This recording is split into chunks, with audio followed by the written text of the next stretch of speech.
धर्मपुर नामक गांव में चंदन नाम का किसान अपनी पत्नी कंचन और बूढ़ी माँ के साथ रहता था। चंदन का एक छोटा सा बेटा था जिसका नाम बिट्टू था। उनके पास थोड़ी सी जमीन थी जिसपे चंदन और उसकी पत्नी खेती करके कई तरह की ताजी ताजी सब्जियां उगाते और पास के बाजार में जाकर चंदन उन्हें बेचा करता था। ताजी ताजी सब्जियां होने के कारण सभी लोग चंदन से ही सब्जियां खरीदते थे। सब्जी ले लो, ताजी ताजी सब्जी, सब्जी ले लो, ताजी ताजी सब्जी ले लो। चंदन भाई कैसे हो? घर में सब ठीक है ना? हाँ पंकज, मैं बिल्कुल ठीक हूँ और घर में भी सब ठीक है। बताओ कौन सी सब्जी लोगे? बैगन कितने रुपये किलो बेच रहे हो और टमाटर का क्या रेट है? वैसे तो बैगन 20 रुपये किलो और टमाटर 30 रुपये किलो है, लेकिन तुम्हारे लिए बैगन 15 और टमाटर 28 रुपये किलो लगा दूंगा। तो ऐसा करो, 2 किलो बैगन और 3 किलो टमाटर दे दो। ठीक है, मैं अभी देता हूँ। यह कहकर चंदन पंकज को सब्जी देता है। चंदन के खेत में एक पुराना कुआं था, लेकिन उस कुआं में एक बूंद भी पानी नहीं था। वह हमेशा सूखा ही रहता था, इसीलिए वो रमेश के कुएं के पानी से खेती करता था। चंदन को अपने कुएं से पानी लेते देखकर रमेश को बहुत जलन होती थी। एक दिन जब चंदन अपने खेतों में काम कर रहा था, तभी रमेश उसके पास जाकर कहता है, अरे चंदन भाई, कैसे हो और खेतों का काम कैसा चल रहा है? मैं बिल्कुल ठीक हूँ और खेतों का काम भी बहुत अच्छे से चल रहा है। इस साल तो बाजार में सब्जियों के भाव भी अच्छे चल रहे हैं, इसीलिए कोई परेशानी नहीं है। अच्छा खासा मुनाफा हो रहा है इस साल। वह सब तो ठीक है चंदन, लेकिन मैं यह कह रहा था कि अब मैं तुम्हें अपने कुएं का पानी नहीं दे सकता, क्योंकि गर्मियों का समय आने वाला है और मेरे कुएं का पानी बहुत कम हो गया है। लेकिन रमेश भाई, गर्मियों का मौसम आने में तो अभी 2-3 महीने हैं। मैं अपने खेतों का काम कैसे करूँगा? तुम ही बताओ रमेश भाई। वह सब मैं नहीं जानता, यह तुम्हारी समस्या है, तुम अपना देखो। लेकिन मैं तुम्हें अब अपने कुएं का पानी नहीं दे सकता। यह सुनकर चंदन बहुत उदास हो जाता है और घर जाकर अपनी पत्नी और माँ को सारी बात बताता है। हे भगवान, यह क्या हो गया? यह कैसी समस्या आ गई? हमारे तो घर चलाने का कोई और जरिया भी नहीं है। पता नहीं भगवान हमारी कैसी परीक्षा ले रहे हैं। तुम चिंता मत करो माँ, भगवान जरूर हमारी मदद करेंगे। इस परेशानी का हल हम जरूर निकालेंगे माँ। अगर आप कहें तो क्या मैं एक बार रमेश दादा से बात करूं? ठीक है भाग्यवान, जैसी तुम्हारी मर्जी। तुम जाकर एक बार कोशिश कर लो। इसके बाद अनुपमा रमेश से मिलने उसके घर जाती है। अनुपमा बहन, बताओ कैसे आना हुआ आज? दादा, मेरे पति ने बताया कि आपने हमें कुएं का पानी देने से मना कर दिया। ऐसा क्यों किया दादा? हाँ अनुपमा, तुमने सही सुना है। मैंने चंदन को कुएं का पानी देने से मना कर दिया है। क्या हमसे कोई गलती हो गई है? अगर ऐसा हुआ है तो आप मुझे बताइए, हम आपसे माफी मांगने के लिए तैयार हैं। अरे ऐसा कुछ नहीं है, गर्मियों का समय आने वाला है, ऊपर से मेरे कुएं का पानी बहुत कम हो गया है, इसीलिए मैं पानी देने से मना कर रहा हूँ। लेकिन दादा, गर्मियों का समय आने में तो अभी बहुत समय है, तब तक हमारे खेतों का क्या होगा? वो तो मैं नहीं जानता, वो तुम्हारी समस्या है, तुम अपना देख लो। अनुपमा बहुत कोशिश करती है कि रमेश कुएं का पानी देने के लिए मान जाए, लेकिन वह नहीं मानता। आखिरकार अनुपमा थक हार कर उदास घर लौटती है। क्या हुआ अनुपमा? रमेश ने क्या कहा? क्या वह पानी देने के लिए तैयार हो गया? उन्होंने पानी देने से मना कर दिया। मैंने उन्हें मनाने की बहुत कोशिश की, लेकिन वह नहीं माने। तुम चिंता मत करो, सब ठीक हो जाएगा। लेकिन अब हमारे खेतों का क्या होगा? बिना पानी के तो हमारी सारी फसलें मर जाएंगी। तभी अनुपमा के दिमाग में एक विचार आता है। वो कहती है, क्यों ना हम अपने खेतों में जो पुराना कुआं है उसकी थोड़ी और खुदाई करें, क्या पता उसमें पानी निकल आए। तुम सही कह रही हो भाग्यवान, मैं कल सुबह ही कुएं की खुदाई शुरू कर देता हूँ। इसके बाद अगले दिन सुबह होते ही चंदन और उसकी पत्नी अनुपमा खेत में जाते हैं। तुम ऊपर ही रहना अनुपमा, मैं नीचे जा रहा हूँ। पानी जैसे ही निकलेगा मैं तुम्हें आवाज दे दूंगा। उसके बाद चंदन नीचे जाकर कुएं की खुदाई करने लगता है। बहुत देर तक खुदाई करने के बाद भी पानी नहीं निकलता। क्या हुआ, पानी निकला? नहीं भाग्यवान, अभी तक पानी नहीं निकला। मैं थोड़ी देर और खुदाई करता हूँ, क्या पता पानी और नीचे हो। ये कहकर चंदन फिर से खुदाई करने लगता है, लेकिन बहुत देर खुदाई करने के बाद भी पानी नहीं निकलता है। इसीलिए वह थक हार कर ऊपर आ जाता है। क्या हुआ, पानी नहीं निकला क्या? पानी नहीं निकला, शायद यही हमारा भाग्य है। अब तो यह फसल मर ही जाएगी। इसके बाद वे दोनों उदास होकर घर लौट आते हैं। अब क्या होगा, अब हम क्या करेंगे? मुझे कोई उपाय नहीं सूझ रहा है। कुआं ही हमारी आखिरी उम्मीद थी। अब आगे क्या करना है, कल देखेंगे।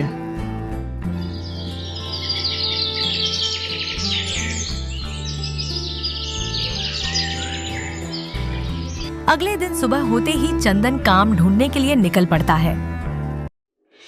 भाई तुम्हारे पास कोई काम है क्या? कोई भी काम हो चलेगा, मैं कर लूंगा। जाओ भाई, मेरे पास कोई काम नहीं है। वो लोगों के पास जाकर उनसे काम मांगता है। इसी तरह काम ढूंढते ढूंढते कई दिन बीत जाते हैं। वह बहुत से लोगों से काम मांगता है, लेकिन कोई काम नहीं देता। इसके बाद वह उदास होकर जंगल के रास्ते से घर लौट रहा था। हे भगवान, यह कैसी परीक्षा ले रहे हैं आप? कृपया मेरी मदद कीजिए भगवान। यह कहते हुए वह रास्ते में जा रहा था। तभी उसे थोड़ी दूरी पर एक साधु तपस्या करते हुए दिखते हैं। उनसे कुछ ही दूरी पर एक शेर खड़ा था। हे भगवान, साधु बाबा तो तपस्या में लीन हैं। कहीं ये शेर उन पे हमला ना कर दे। ये देखकर वह तुरंत साधु के पास दौड़कर जाता है और शेर को भगा देता है। साधु महाराज, आप ठीक तो है ना? आपको कुछ हुआ तो नहीं? बेटा, मैं बिल्कुल ठीक हूँ। तुमने सही समय पर आकर उस शेर को भगा दिया। मेरी जान बचाने के लिए तुम्हारा बहुत बहुत धन्यवाद बेटा। नहीं साधु महाराज, ये तो मेरा फर्ज था। तुम बहुत अच्छे इंसान हो बेटा। भगवान तुम्हारा मंगल करे। तभी चंदन को उदास देखकर साधु कहते हैं, क्या हुआ बेटा, तुम उदास लग रहे हो? कोई परेशानी है क्या? तुम चाहो तो मुझे बता सकते हो। इसके बाद चंदन साधु महाराज को सारी बात बताता है। बेटा, मैं तुम्हें आशीर्वाद देता हूँ कि तुम्हारे कुएं में पानी निकल आए और वो कुआं हर ऋतुओं में पानी से भरा रहे। साधु महाराज, आपके इस आशीर्वाद के लिए मैं बहुत बहुत धन्यवाद करता हूँ महाराज।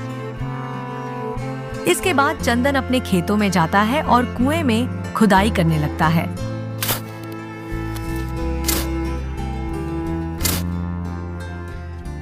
उसके बाद तो सच में उस कुएं से पानी निकलने लगता है। यह देखकर चंदन बहुत खुश होता है। इसके बाद चंदन और अनुपमा दोनों मिलकर अपने खेत में फिर से मेहनत करने लगे। उस कुएं में हर समय, यहाँ तक कि गर्मी के समय में भी पानी भरा रहता। इसलिए अब हर मौसम में चंदन सब्जियां उगाता और बाजार में बेचकर अच्छे खासे पैसे कमाता। और इस तरह वे खुशी खुशी अपनी जिंदगी गुजार रहे थे।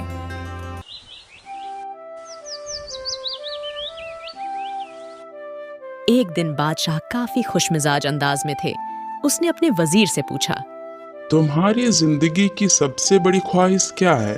वजीर घुटनों के बल बैठ गया और बोला, बादशाह, आप इतनी खूबसूरत रियासत के मालिक हैं। मैं जब भी ये खूबसूरत रियासत को देखता हूँ तो मेरे दिल में ख्वाहिश पैदा होती है कि उसका 10वां हिस्सा भी मेरा होता तो मैं दुनिया का सबसे खुशनसीब इंसान होता। ये कहकर वजीर खामोश हो गया। तभी बादशाह हंसा और बोला, हा हा हा हा। मैं अगर आधी रियासत तुम्हें दे दूं तो? वजीर ने घबराकर ऊपर देखा और बोला, बादशाह, ये कैसे हो सकता है? मैं इतना खुशकिस्मत कैसे हो सकता हूँ? बादशाह ने उसी वक्त अपना हुक्म लिखने का फैसला दिया। बादशाह ने अपने पहले हुक्म में अपनी आधी रियासत वजीर को देने का फरमान जारी किया और उसी वक्त अपने दूसरे हुक्म में वजीर का सर धड़ से अलग करने का फरमान जारी कर दिया। वहीं दूसरी तरफ वजीर फरमान पर हैरान रह गया। बादशाह ने दोनों पर अपनी मोहर लगाई और वजीर की आंखों में आंखें डालकर बोला, तुम्हारे पास 30 दिन है। तुम्हें इन 30 दिनों में सिर्फ 3 सवालों के जवाब तलाशने हैं। तुमने अगर तीनों सवालों के जवाब खोज निकाले तो मेरा दूसरा फरमान रद्द हो जाएगा। इसका मतलब यह कि तुम्हारा सर नहीं काटा जाएगा और तुम्हें मेरी आधी रियासत मिल जाएगी। और अगर तुम नाकामयाब हुए तो मेरा पहला फरमान रद्द समझा जाएगा और तुम्हारा सर उतार दिया जाएगा। वजीर परेशान हो गया। बादशाह बोला, अब मेरे तीनों सवाल लिख लो। वजीर ने लिखना शुरू कर दिया। बादशाह ने कहा, पहला सवाल, इंसान की जिंदगी की सबसे बड़ी सच्चाई क्या है? दूसरा सवाल, इंसान की जिंदगी का सबसे बड़ा धोखा क्या है? और मेरा तीसरा सवाल, इंसान की जिंदगी की सबसे बड़ी कमजोरी क्या है?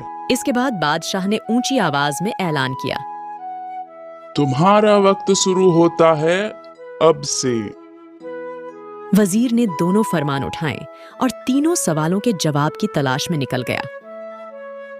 उसने रियासत के सभी पढ़े लिखे लोगों को जमा किया और तीनों सवालों के जवाब पूछे। सभी पढ़े लिखे लोग सारी रात बहस करते रहे, लेकिन किसी एक ने भी इस सवाल का जवाब नहीं दे सके। वजीर ने दूसरे दिन कुछ और लोगों को बुलाया, लेकिन नतीजा वही निकला। उसे कोई भी जवाब नहीं मिल सका। यहां तक कि वो परेशान होकर शहर से बाहर निकल गया और रास्ते में मिलने वाले हर इंसान से यही सवाल पूछता, लेकिन कोई भी बादशाह के तीनों सवालों का जवाब ना दे सका।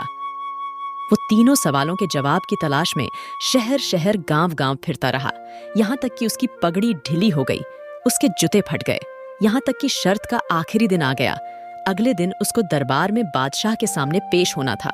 वजीर को यकीन हो गया था कि ये उसकी जिंदगी का आखिरी दिन है। कल उसकी गर्दन कट जाएगी और बादशाह उसका जिस्म चौराहे पर लटका देगा। वह उदास होकर एक सुनसान रास्ते पर जा रहा था और अचानक उसकी नजर एक फकीर के झोपड़े पर पड़ती है। वो झोपड़ी के अंदर जाता है। वहां फकीर सूखी रोटी पानी में डुबाकर खा रहा था और वहीं उसका कुत्ता एक बर्तन में दूध पी रहा था। फकीर वजीर को देखता है और कहता है, तुम सही जगह पर आए हो। तुम्हारे तीनों सवालों का जवाब है मेरे पास। आपको कैसे मालूम कि मैं 3 सवालों का जवाब खोज रहा हूँ? आपको कैसे पता कि मैं कौन हूँ और मेरी परेशानी क्या है? फकीर मुस्कुराता है और कहता है, मैं भी पहले बादशाह का वजीर ही था। मैंने भी एक बार बादशाह से आधी रियासत की ख्वाहिश कर ली थी। इस पर वजीर कहता है, क्या आपको भी तीनों सवालों के जवाब नहीं मिले थे? फकीर मुस्कुराता है और कहता है, मुझे जवाब मिल गए थे।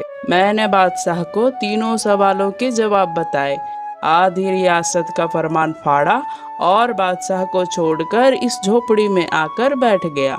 यहाँ मैं और मेरा कुत्ता बहुत आराम से जिंदगी गुजार रहे हैं। वजीर अब हाथ जोड़कर फकीर से तीनों सवालों के जवाब मांग रहा था। फकीर बोला, ठीक है, मैं पहले 2 सवालों के जवाब मुफ्त में दूंगा, लेकिन तीसरे सवाल के जवाब के लिए तुम्हें कीमत चुकानी पड़ेगी। वजीर के पास शर्त मानने के अलावा कोई चारा नहीं था। उसे जल्दी से फकीर को हाँ कह दिया। फकीर बोला, बताओ पहला सवाल। पहला सवाल है, इंसान की जिंदगी की सबसे बड़ी सच्चाई क्या है? इंसान की जिंदगी की सबसे बड़ी सच्चाई मौत है। इंसान कोई भी हो, कुछ भी हो, वह इस सच्चाई से बच नहीं सकता। फिर वजीर कहता है, इंसान की जिंदगी का सबसे बड़ा धोखा क्या है? इंसान की जिंदगी का सबसे बड़ा धोखा जिंदगी है। हम में से हर इंसान जिंदगी को कभी न खत्म होने वाली समझकर इसके धोखे में आ जाता है। वजीर जवाब सुनकर बहुत खुश हो जाता है और तीसरे जवाब के लिए कीमत पूछता है। फकीर मुस्कुराता है और अपने कुत्ते के सामने से दूध का बर्तन उठाकर वजीर को देता है और कहता है, मैं तीसरे सवाल का जवाब तुमको उस वक्त तक नहीं बताऊंगा जब तक तुम यह कुत्ते का जूठा दूध नहीं पी लेते। वजीर नाराज होकर बर्तन नीचे रख देता है और दूध पीने से इनकार कर देता है। फकीर कहता है, सोच लो, तुम्हारे पास अब दो ही रास्ते हैं। पहला, तुम बादशाह को जवाब नहीं दो और बदले में बादशाह तुम्हारी गर्दन काट देगा, या फिर तुम इस कुत्ते का जूठा दूध पी लो और तुम्हारी गर्दन भी बच जाएगी और तुम आधी रियासत के मालिक भी बन जाओगे। वजीर कुछ देर सोचता है और बर्तन उठाकर सारा दूध एक ही सांस में पी लेता है और तीसरा सवाल कहता है, अब बताओ, इंसान की सबसे बड़ी कमजोरी क्या है? मेरे बच्चे, इंसान की सबसे बड़ी कमजोरी कर्ज होती है। कर्ज ही इंसान को कुत्ते का जूठा दूध तक पीने को मजबूर कर देती है। और यही वह सच है जिसको जानने के बाद मैं आधी रियासत का फरमान फाड़कर झोपड़ी में बैठ गया था। मैं समझ गया था, मैं जैसे जैसे जिंदगी के धोखे में आऊंगा, मौत की हकीकत को भूलता जाऊंगा, और मैं मौत को जितना भूलता जाऊंगा उतना ही कर्ज की दलदल में फंसता चला जाऊंगा। इसलिए मेरी राय ये है कि जिंदगी के इन तीनों हकीकत को समझ लो, तुम्हारी जिंदगी अच्छी गुजरेगी। वजीर बहुत शर्मिंदा होता है और तीनों सवालों के जवाब लेकर बादशाह के महल की तरफ निकलता है।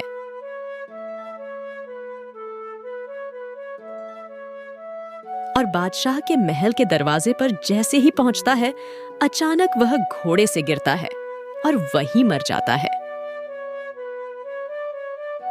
इस कहानी से सीख हमें यह सोचना चाहिए कि हम भी जिंदगी के धोखे में आकर कर्ज के पीछे नहीं भाग गए। कहीं हमने भी मौत को भुला तो नहीं दिया कि हम कहीं इस कहानी के वजीर तो नहीं बन गए हैं।